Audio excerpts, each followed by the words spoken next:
Okay, class. Ang galing. Ano? Ilang taon na rin yung nakalipas. Hindi ko Ang mapabasa. tanda-tanda natin, ayaw niyo pang seryosohin yung slogan. Hindi ba kayo napapagod? Taon-taon na lang, bumabalik kayo para magpasa ng slogan. Di ba? Diyos ko, mga Ano yan? apo ko. Slogan po. Yan, buti naman, nakolekta na.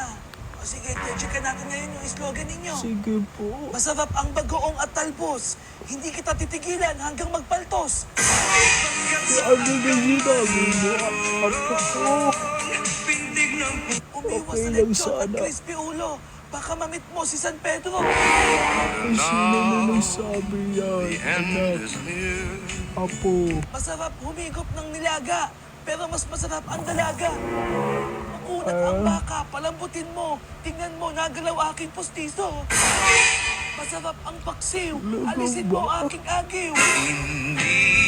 Sus, lalo yung gusto ko ng mga... Ay, kabataan lang na marunong ako magpula-out slogan. Maraming experience na ganito. Naku, mga estudyante ito. Pasabihan ko ng apo ko. Ngayon, may diabetes.